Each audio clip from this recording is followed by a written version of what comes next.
I'd like to welcome all of you here this afternoon, and a special Kami La Falsha to our distinguished scholars, Professor Mcaloon, Father Gallagher. We're very happy to be part of the Fitchburg Mosaic in presenting to all of you a little insight into our Irish heritage, not only for the other various ethnic groups in Fitchburg and the community, but also to the second, third, fourth generation Irish who may have forgotten some of their Irish heritage. At this time, I'd like to introduce President Mara, Fitchburg State College.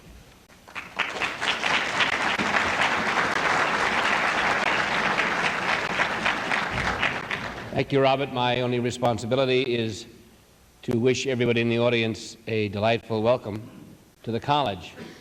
We are pleased that the Heritage Program has gotten off to such a fine start that shortly after getting rolling, you're already at a point where the library cannot accommodate the audience. And we're very pleased that the college had the facility available this afternoon. Arthur Kistner is certainly one of the best public librarians in the United States, and we are always happy, Arthur, when we can cooperate with anything that you're doing. And I'm also pleased to see so many honorary Irish in the audience this afternoon. I'm looking for Louis Nicodemus, but I don't see him. But I would expect that he would be here. There are some others in the audience, and I won't get into all of that.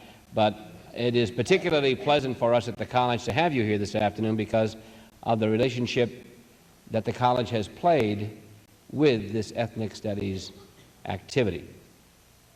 We are very pleased that members of our staff, faculty, administrative staff, and students have been participating in this program.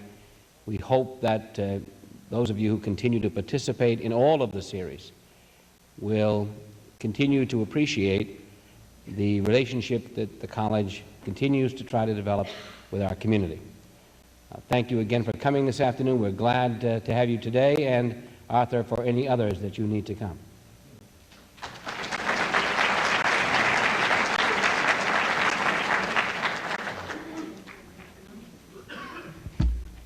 Before we begin today's program, there are a number of people who have worked very hard, groups that have worked very hard to make this a great success. First off, for the last-minute notice to President Mara and his staff, I'd like to thank you very much. For the staff at the Fitchburg Public Library, under its director, Arthur Kistner, for the wisdom to get this grant and to make it available to all of the ethnic groups in the Fitchburg community, and to Granger Brown and his Heritage Committee for allowing us to work with him and prepare the Irish American presentation. For Dr. David Ryder and his staff at the college for the work they've done on the audiovisual presentation. And a very, very special thanks to one individual who I think is going to be regarded as the only Irish scholar of Romanian heritage in the Fitchburg area, Dr. Gunther Hughes.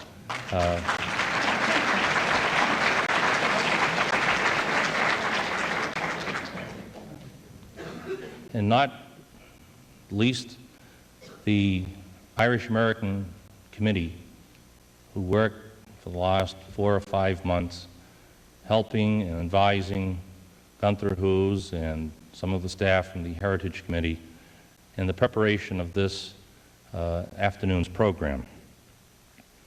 We had such dedicated people that one of them, Carlton Blackwell, made 3 trips to Ireland just to make sure he could get enough slides.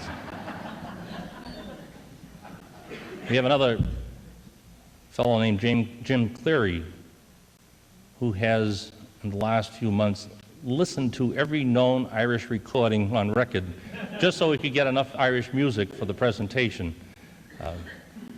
We had some other who contributed greatly. Father Crowley at St. Bernard's Church for some of the material he gave us in the preparation of the AV program. for Ed Costello, and for the numerous people who helped us with photographs, with background information, mementos that are going to be incorporated into the audiovisual presentation. I'd like to give you a very special thank you. Our program this afternoon is going to be divided into three parts. The presentation of the scholars, to be followed by the audiovisual presentation. As time permits, we will allow some questions to be presented to the scholars. There will be a number of members of our committee circulating in the auditorium with cards, and if you have a question, we ask that you write it out and hand it back to one of the committee, and we will try to eliminate any duplications and get maybe the most crucial questions presented to our two distinguished scholars. At this time, I'd like to introduce Dr. Granger Brown.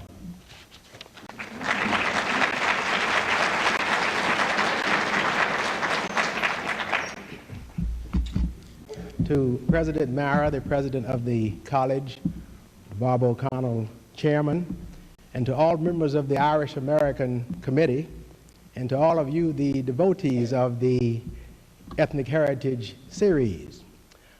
This is the second of 12 ethnic heritage programs that are being sponsored by the Fitchburg Public Library.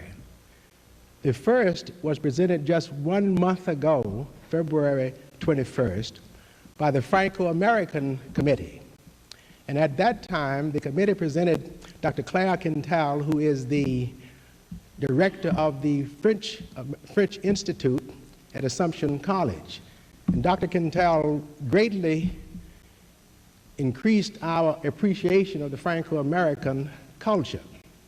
So today, on behalf of the coordinating committee, whose names you will see on the back of your program, we are especially pleased to see those of you who were at that first program, to see you here today. For the continuity of attendance is really what is important and what tends to give life and strength to the whole purpose of the project. So therefore, it is with very eager anticipation that we hope to see all of you who are here today at some of the remaining programs, and we would like to see some of you at all of the remaining programs, because we would like at the conclusion of the project to have within our community a core of knowledgeable people who will have a rewarding understanding of their own culture and an enlightened appreciation of all of the ethnic groups which tend to constitute the Fitchburg Mosaic. Today it is our pride and it is our pleasure to present to you two brilliant scholars of Irish American culture. Professor Albert Mcallen of, I think, Middletown, Rhode Island, and Father William Gallagher of Baldwinsville, Massachusetts. Both of these scholars have distinguished themselves in their own chosen fields and also as community relations experts. The first speaker, Father William Gallagher, is indeed a citizen of the world. He was born in Ireland, spent his youth in England, completed his education in France, and was ordained to the ministry or to the priesthood in France. And now he is the distinguished pastor of the St. Vincent de Paul's Parish in Baldwinsville, Massachusetts, United States of America. He has devoted his tremendous energies in the past few years in studying the Irish within our own community. So at this time, we shall present Father William Gallagher, who will speak to us on the Irish in Worcester County. Father Gallagher.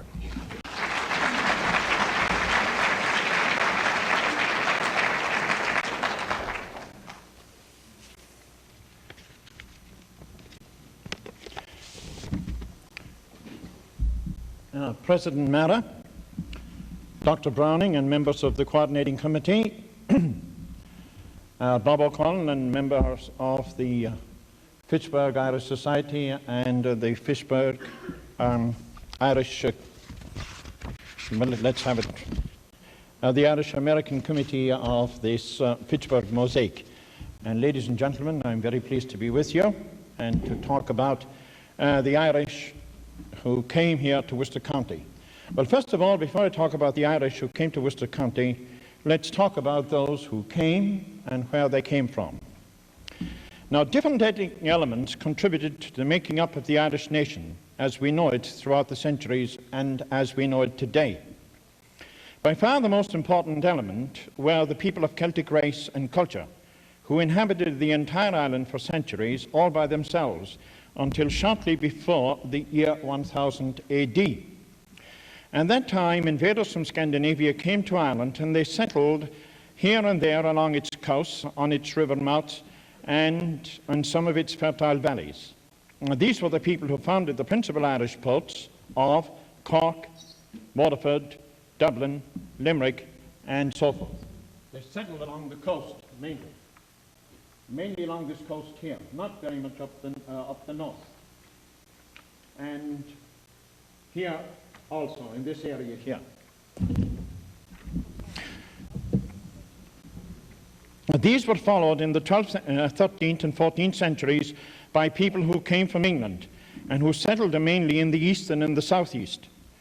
Though many of them did try to penetrate into the Midlands.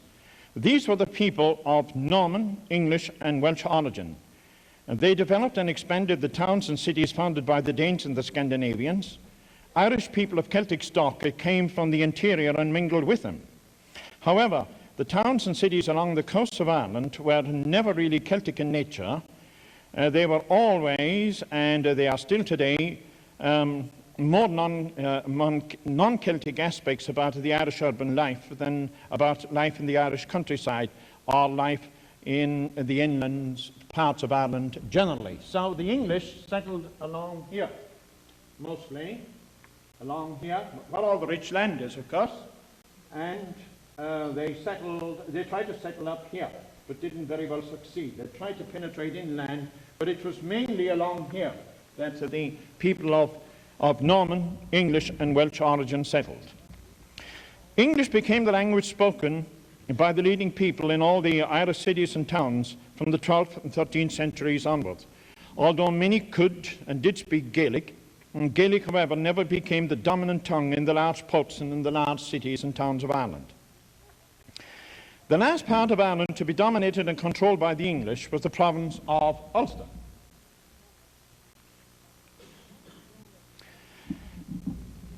And not until the 17th century were the English able to put down the Irish rebels in this most Irish and most rebellious of all the Irish provinces. And the population was until then almost totally composed of people of Celtic stock. Now, shortly after the English were able to gain a sure foothold in there in the 16th and in the 1620s, they brought over settlers from England and from Scotland, and they brutally uprooted the Irish people in the fertile valleys to make room for them, especially the valley of the Lagan here, the valley of the Bann, and the valley of the Foyle. The Irish people who were dispossessed of their lands were reduced to destitution, and many were shipped out of the country or sold as slaves on the slave markets of the Caribbean and in Central America. And the first Irish to come to America came, therefore, as slaves. Not many, if any, they came mostly to the Caribbean, to the Central America. At that time, the islands, you can't see them here. If you had a bigger map, you'd see the western coast of Scotland, and its western coast of Scotland is made up of islands. And at that time, the islands off the western coast of Scotland were overcrowded. And the British government came up with a good idea that it would be good to take the surplus population there and take them elsewhere. Now, it was far too costly and far too complicated to bring them to the North American colonies, so the best solution was uproot all the people here in Northern Ireland who were so opposed and antagonistic to English rule, get them out of the country, and replace them by people who were far surer and who would be far more British. The authorities felt that bringing over hundreds and thousands of Scottish settlers, they would accomplish three goals. And the goals were that they would Anglicize the large Irish province, the last Irish province to be subdued, that they would Protestantize Ireland, and that they would make Ireland more submissive to the English crown. They failed utterly. All they did was sow the seeds of the bitter harvest of hatred that is still reaping, and they're still reaping even to this very day. They committed a very serious blunder by failing to realize that very many of the people who came over from the Scottish Isles spoke Gaelic, the same Gaelic that they spoke in Ulster and in most of the rest of Ireland, and very much the same language as the Gaelic of Ireland. Furthermore, the Scots were Presbyterians, and at that time the Presbyterian religion, like Catholicism, was outlawed by the English, and in Ireland as well as in England by official British policy. Now, I do happen to know a little bit about some of the people who were uprooted. Some of them were really distinguished people. Some of them were the sons and daughters of Irish princes, and they were brutally banded together and taken away and sold as slaves, mostly in the Caribbean. Some of the people who were taken away were distinguished scholars, were priests, and one of the people who was taken away was from the north of Ireland, a Dominican priest. He originated from here, but he lived in my own native village for 10 years, from 1640 to 1650. And in 1650, he was one of those who was taken away by force, and he ended his life as a slave in Jamaica. And that is how many of the first Irish who came over to the North American continent. Now, so Dr. Browning, as I said a moment ago, we have a lot in common, don't we? The first blacks to come to the America came as slaves. The first Irish to come to the North American continent also came as slaves. Now, many of those Irish intermingled and intermarried with the slaves that were brought in from Africa. And in due time, their descendants came up here. So, Dr. Browning, it is possible that you may have people of Irish blood among your black friends.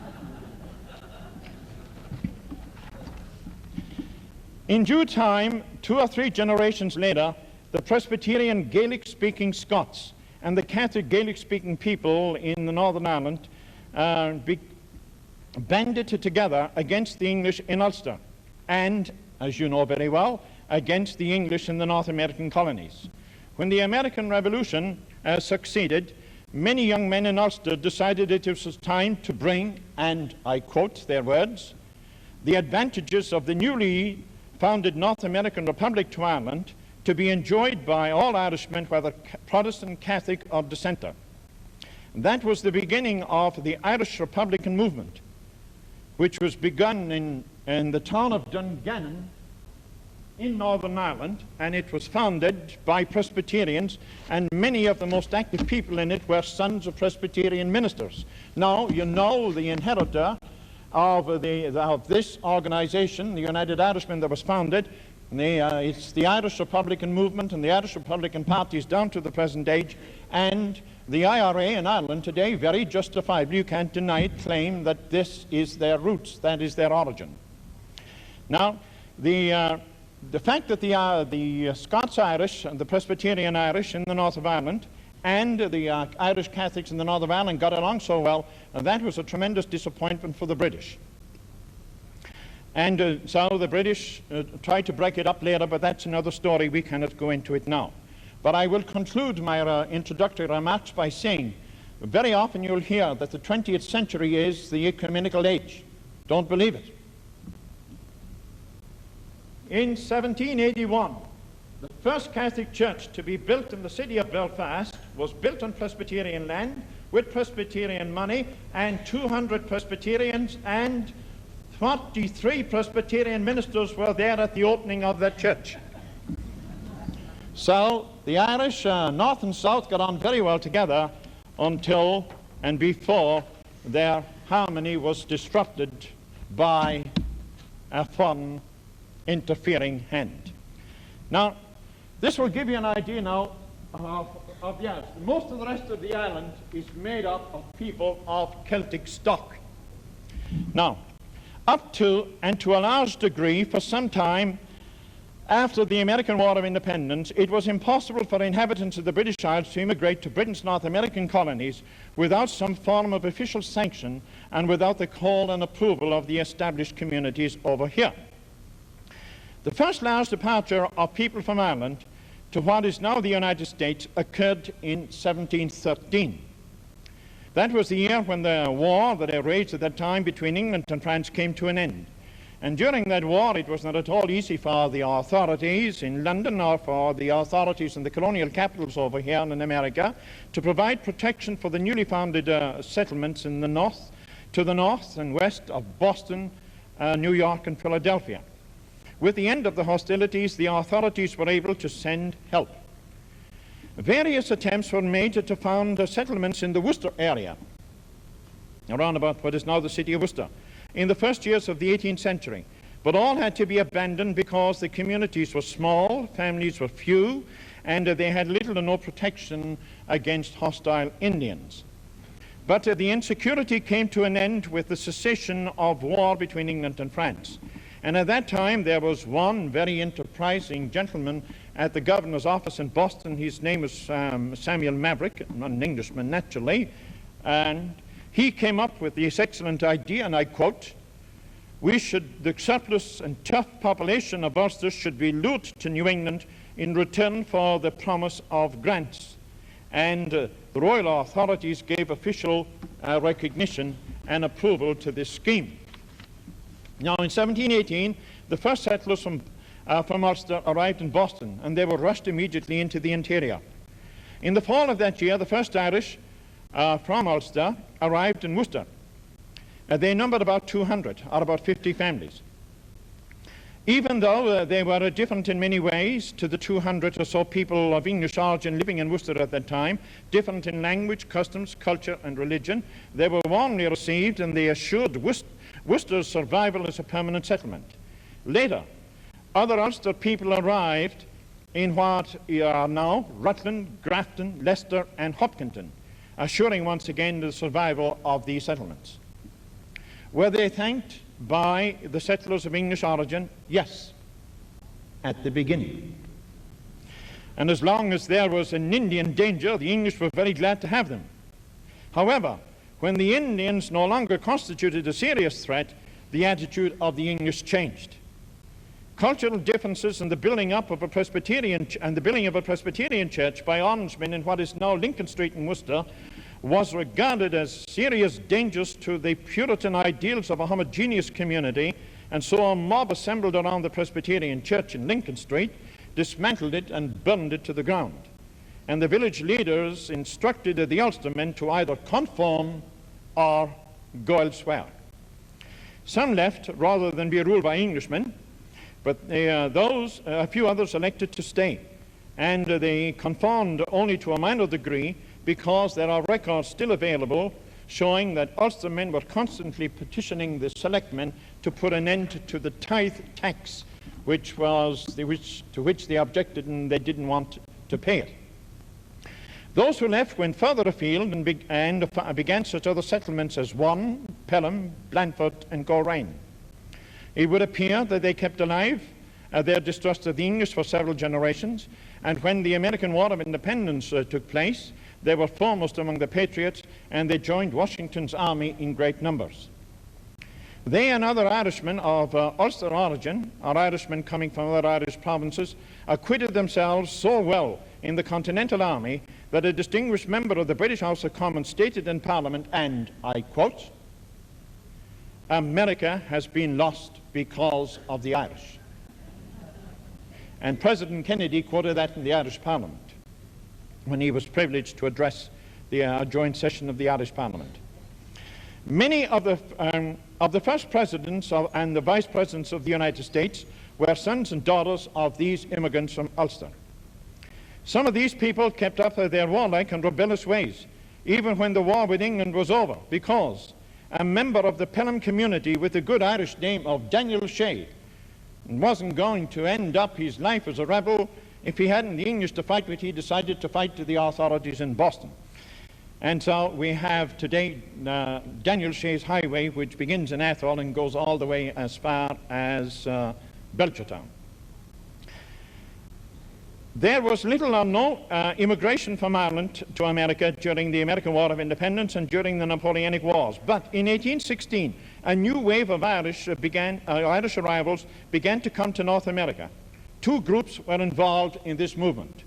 Number one, the Irish who had left Ireland, mostly from the south here, and even some from the north, but mostly from the south, who had left Ireland and who had gone to work in England for some time, building canals and enlarging ports. The English referred to these projects as navigation works, and so those who were engaged in this labor were often referred to as navvies. And so the first Irish who came to America at that time often bore the term navvy.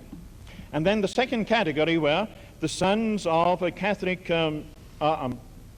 people of the propertied class who had attained a certain education, but who were unable to obtain employment in Ireland or in England of a professional nature. So they came over here and they established themselves in this country. These were the people who planned and built such vast projects as the Erie Canal. And when the Erie Canal was completed, one of the contractors and engineers who worked on that scheme was invited to Massachusetts to build the Blackstone Canal, which, as we know, brought the capital of this county of Worcester, into the Industrial Revolution and linked Worcester and central Massachusetts to the sea. So the canal, as the canal connected Worcester with Boston, and that began with Worcester with Providence, and that began in 1826. The man who was the principal engineer and contractor of the Blackstone Canal was a one Tobias Boland, a native of Kildare, and a son of the propertied Irish middle class. And the men who came with him were all Irish navvies, natives of Ireland who had worked in England for some time and who came mostly from the southeastern part of the island, and they spoke English more frequently than they spoke Gaelic. They came along from this area along here.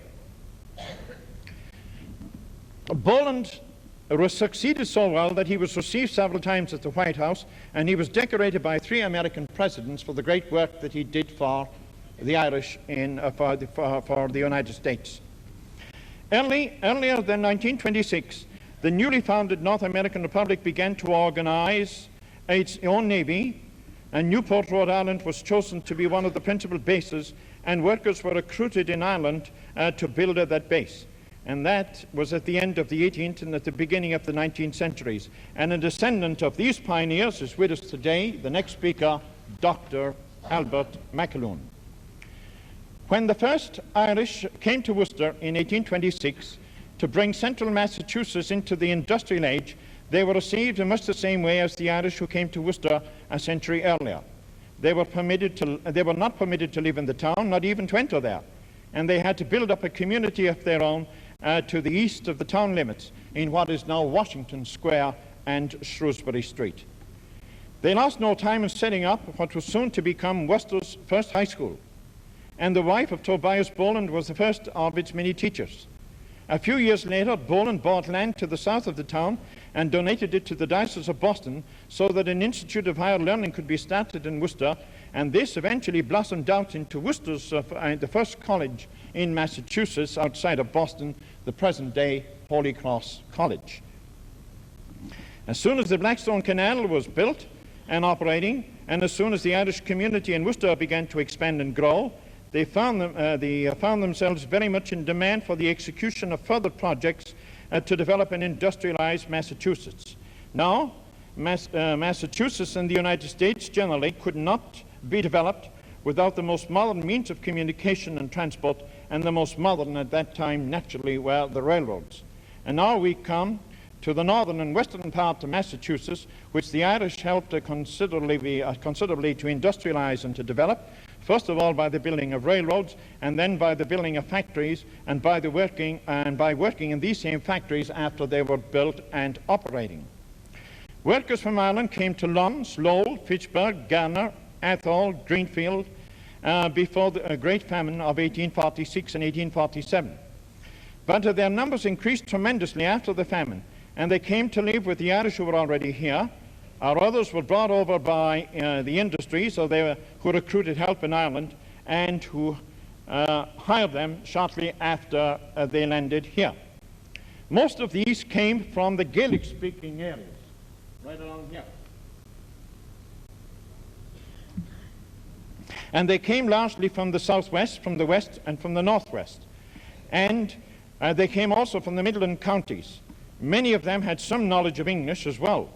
At least they could understand that language and speak it in their own colorful way, even if they couldn't always read it or write it. They were the hard-working, industrious people. They were the enterprising immigrants who were enterprising in more ways than one, and more ways than just a few, and were very rapidly succeeded very well in this land, so well that the Yankees were often heard to say, and I quote, "We brought them over here to build the railroads, and 2 generations later, they own them." After having planned and built the railroads of Massachusetts, after having built the railroads of Massachusetts and most other railroads throughout the country, the Irish settled in many places along the railroads, and they intended to gather, and they tended to gather in certain parts of the town or towns where they settled. These areas they made into little islands, where they reconstructed and organized all of the community activities they loved and cherished in the villages and towns that they had left in Ireland. They had Irish music and dancing. They specialized in keeping up the old Irish practice of storytelling, which meant that many people gathered around the wittiest and most eloquent speakers who entertained all of their listeners with all kinds of stories, true as well as false, and false as well as true, about their ancestors and the land they left, and which they found very difficult to forget. In due time, these gifted men, gifted with the gift of the gab, became the first of a new and powerful institution in this country, the American trade unionist and the Irish-American politician.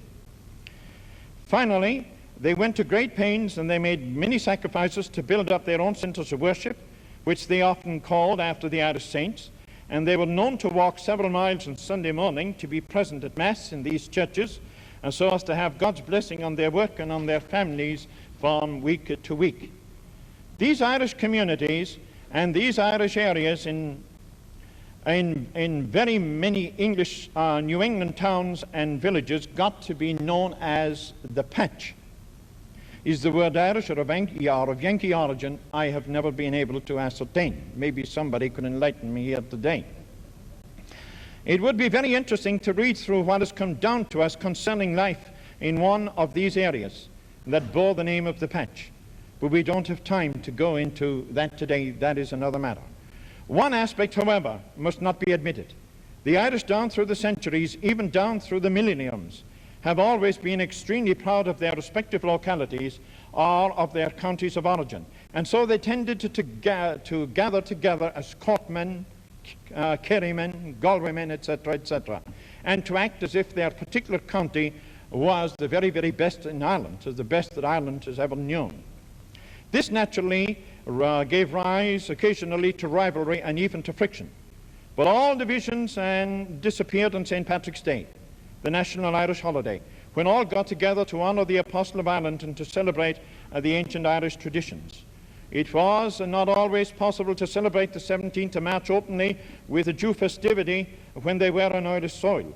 But in this land, they found themselves in a totally different environment, one which encouraged them to be proud of their Irishness, and one which admired them for standing up to the English, as the American colonists themselves had stood up to the English just a few decades earlier, and one which gave them every help when they organized the parades on St. Patrick's Day.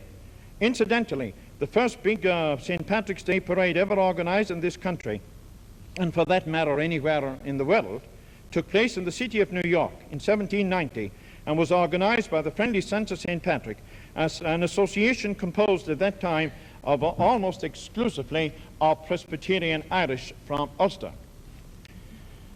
That same society, the Friendly Sons of St. Patrick, invited our first president to participate in one of these New York parades. There is no record of the president calling himself President or Washington for the occasion, as did others later on, including a man of Swiss-German origin, Dwight D.O. Eisenhower.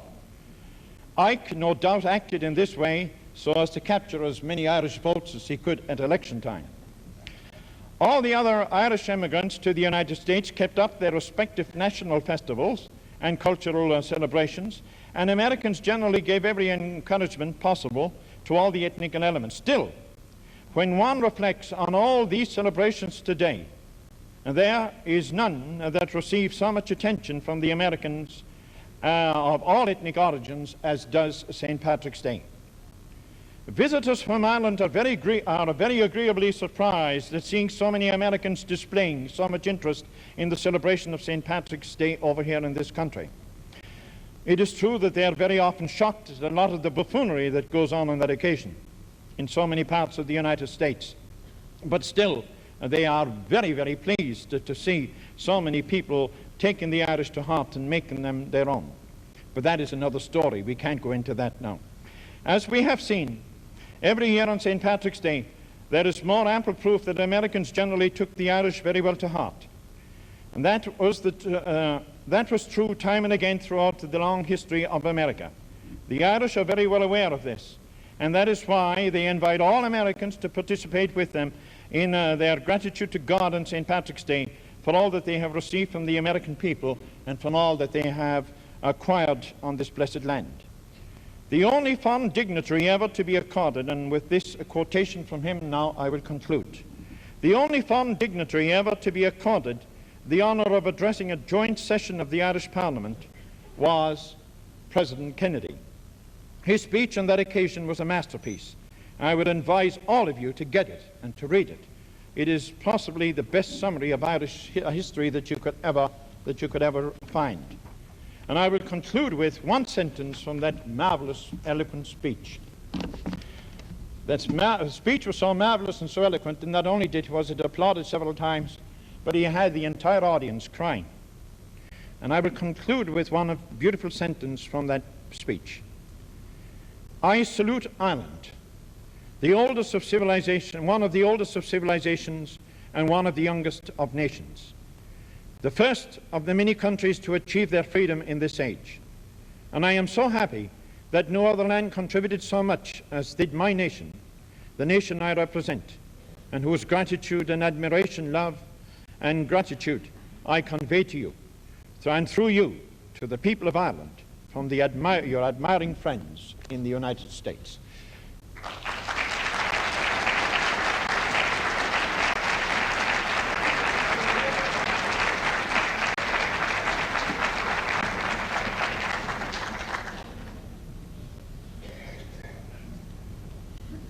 I want to thank Father Gallagher. I guess we'll have to cite him particularly for inducting me into the Irish clan. It, however, also places upon you the responsibility to celebrate Black History Month next year. Our second scholar, Mr. Albert Mcallen, has various and many professional interests and experiences. In addition to his work in education and in health in Europe, he has for the last 15 years taught sociology, psychology, and industrial relations at Bryant College in Springfield, Rhode Island.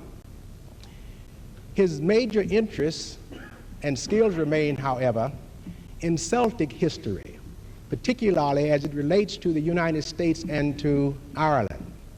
And today he will address the topic of, the very broad topic of, the Irish in America. Professor Mcaloon.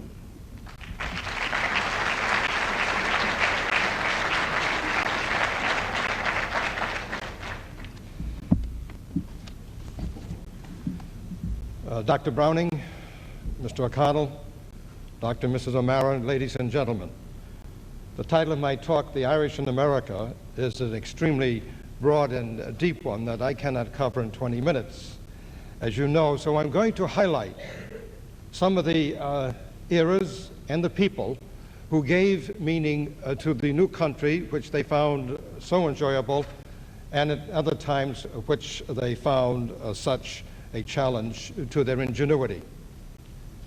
You may ask, why are we celebrating today? In view of the fact that we've had parades, banquets, picnics, all sorts of parties, year after year, and you begin to ask yourself, are these parades monuments to lost opportunities? What shall we do to solidify the contribution of the Irish to America? Well, I think we have to start with some sensibility about the culture in which we found ourselves when our ancestors came here. Part of my ancestors came in 1828 or so, and the other half came in 1852, 53. And thus, I had an opportunity at a close range, since they lived to extraordinarily old age, of viewing two different types of Irishmen in my own family. One who had come before the famine, and the others who had come after the famine. And since the Irish are great storytellers, I was able to listen in on many a story of why they came at one time and another came at another time.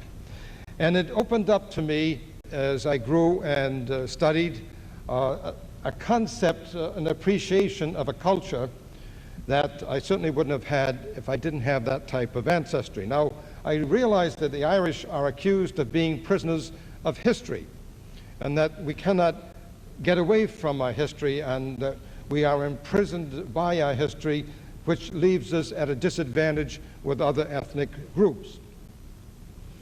This is hard to believe if you have any sense of the history of America, made up of so many different races and creeds and nationalities. What we have to think, I think this afternoon here, is what is going to happen to the young Irish-American boy or girl in the next 25, 50, 100 years. Not so much as what went on before, but what will be going on in the future. Don't forget that most of our ancestors came from an agricultural background where they turned the turf over with the spade in their own hands, and they were close to nature, and they were governed by the seasons.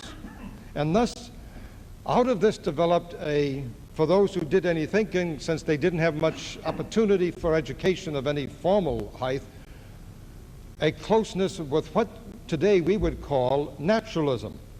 And you find this running all throughout Irish productions, poetry, plays, short stories, or novels.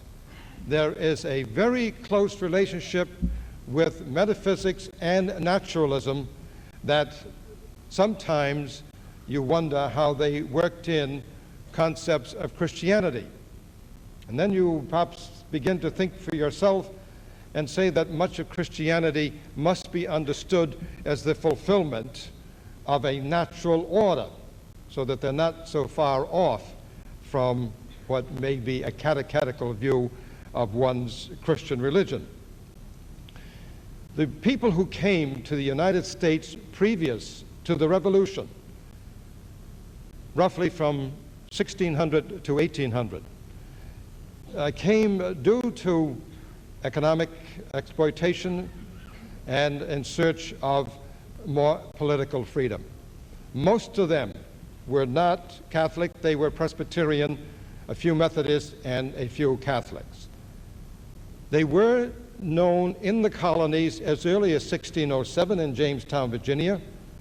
They were definitely on board the ship docked at Plymouth, the Mayflower, and they've had a long and distinguished and hard-working history throughout the whole of the south of America, from south of Washington, as well as the New England area. William Penn, the Quaker, brought over a colony in 1682 because he was impressed by the Irish worker, peasant, farmer, since he had taken care of his father's lands in Kinsale, Ireland for many years. And thus he had a first-hand relationship with the Irish, and he brought over 12,000 people to help settle Pennsylvania.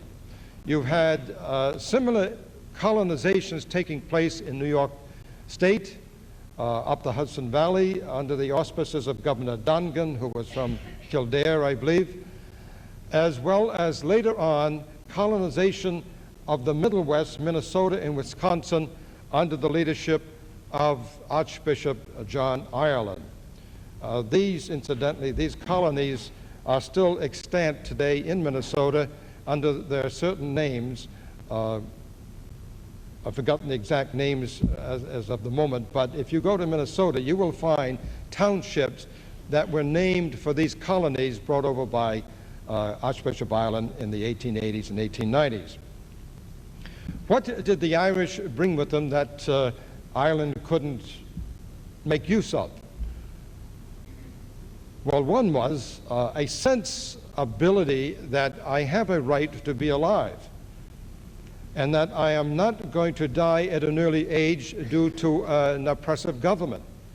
So that they were seeking, however inchoate it may have been in their own minds, they were seeking jobs too, but they were seeking some political responsibility and political recognition that was not given to them, certainly after 1691, when, with the flight of the Earls out of Ireland, you then had a twist or a turn in Irish history that can be seen only through oppressive, dark and dim and doomed telescoped lenses.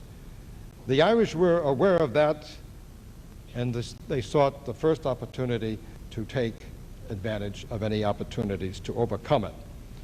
I do think, though, we should have some idea in our minds that however uneducated they were conscious of some carrying on some type of cultural advantage or some type of cultural baggage, history, that we should, and we are trying to recapture it this afternoon here, we should try to pass on to our own children and certainly to my grandchildren. And that is that what a definition of a culture is our senses demonstrated, our emotions codified, and the order of life tied to some degree of intelligence working toward long and short-range goals. This is a large order when you think that our senses demonstrated. How far shall we go in demonstrating how we feel? Our emotions codified. How severe or liberal shall our laws be to bring about a happy community? And tied to some form of intelligence, which in our time today we realize the intelligence, the culture depends increasingly on education, open to all peoples at all levels. We are moving from, and we have moved from back-breaking labor into the Industrial Revolution, in which the Irish in America, from Boston to Spokane, Washington, helped to transform from a rural agricultural society into an industrial society, to today's economic, technological, computerized existence. If you have any hopes to carry on and to impress your children or grandchildren, urge them to obtain as much education as possible for their own happiness in the future of America. It is going to depend mostly on electronics. Now, we're all shaped by our history, as I noted, but our ancestors had a history that was tribal, rural, hierarchical, and familiar.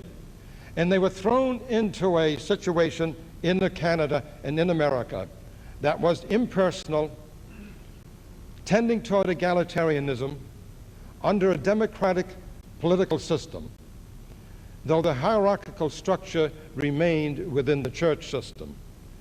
And this left among many Irish, a difference or a diffidence that some were never able to overcome.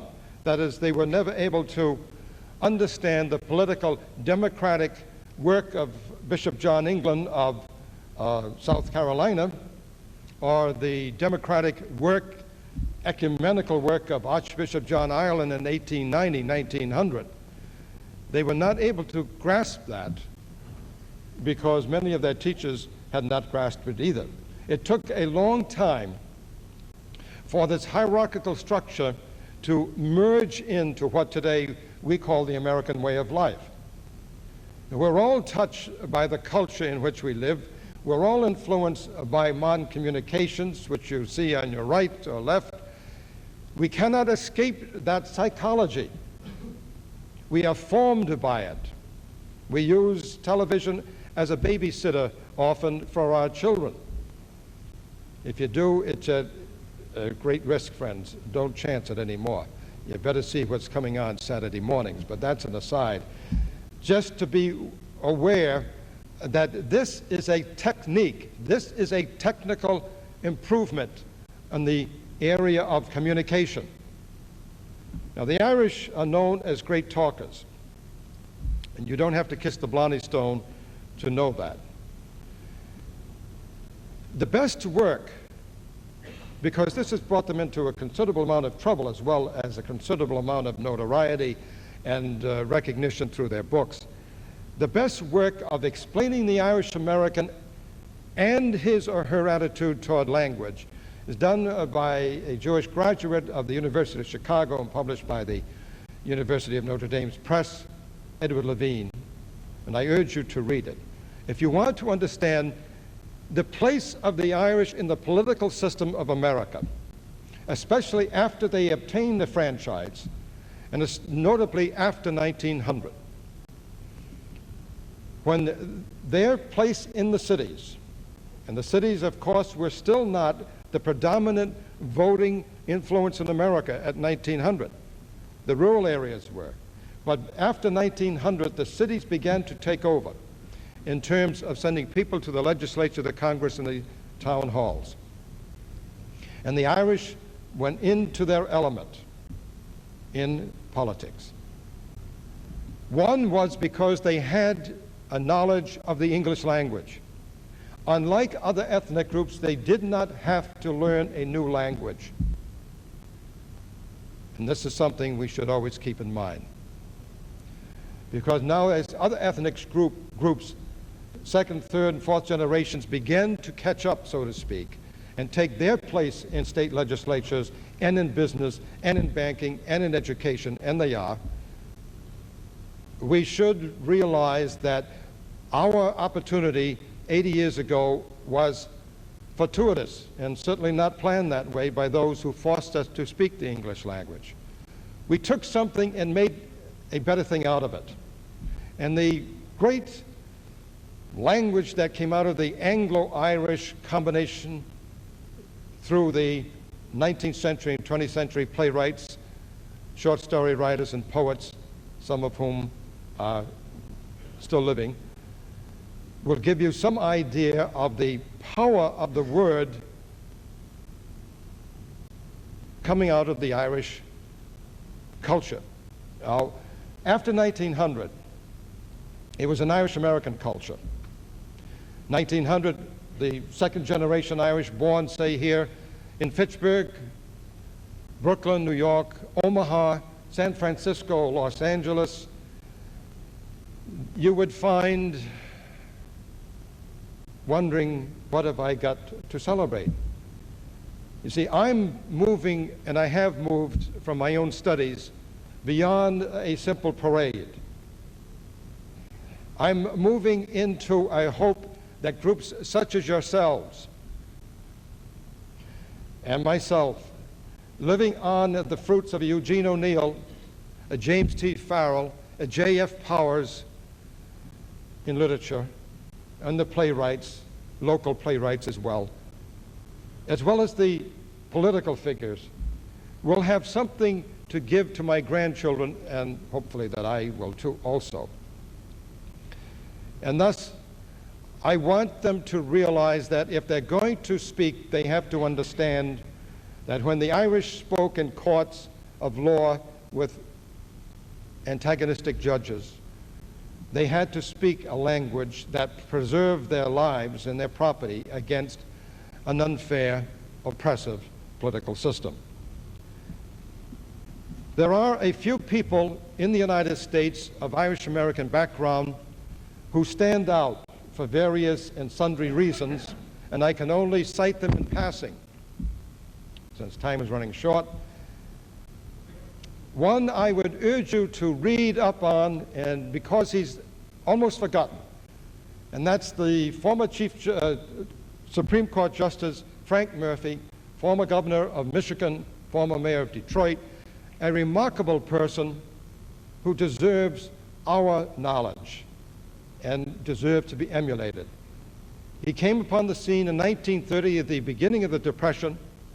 He tackled it, saying that people in need should be helped by public officials and that the help should come from any source, since human rights came before property rights, and he was working against General Motors at that time. Frank Murphy was finally elevated to the U.S. Supreme Court and was one of the few in the dissenters in that famous case of the Japanese Americans versus the United States government, where we uprooted unjustly nearly 200,000 Japanese American citizens and sent them out into concentration camps in the desert. Murphy was one of the few who came down hard in his dissent, saying that this was what we were fighting against in Nazi Germany, and so on through his life.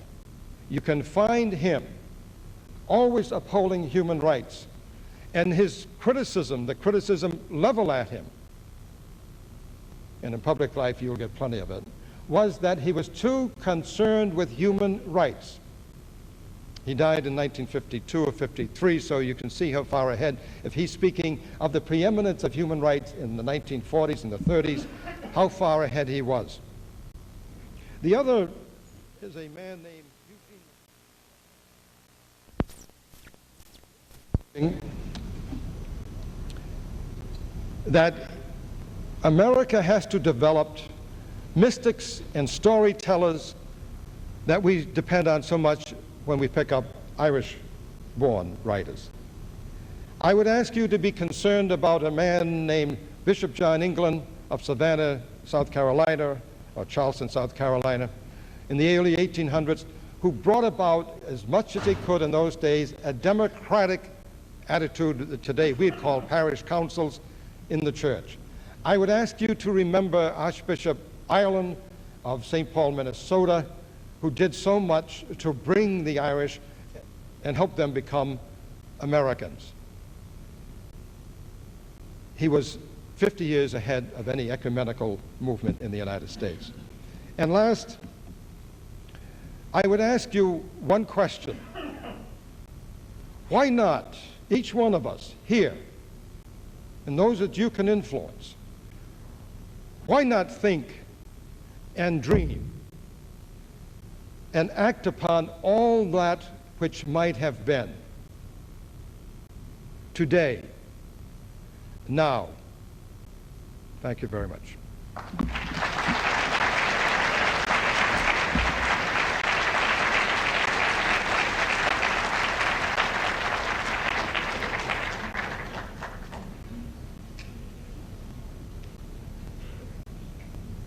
At this time, I'd like to call upon Professor Gunther Hughes, Media Specialist at Fitchburg State College, for the presentation of the audiovisual part of our program. Gunther Hughes.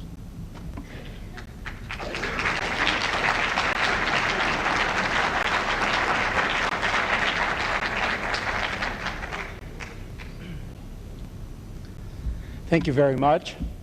It's a pleasure for me to present to you the first of the slide tape shows of this series of programs.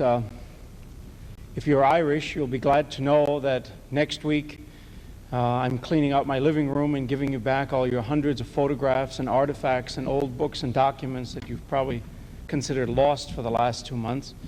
If you're not Irish, I'll be around to see you to get new ones.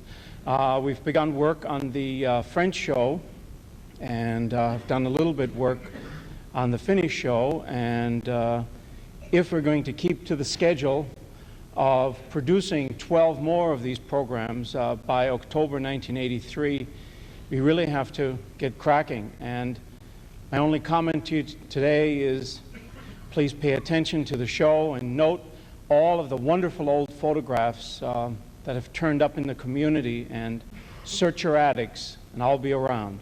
Thank you. Hope you enjoy it.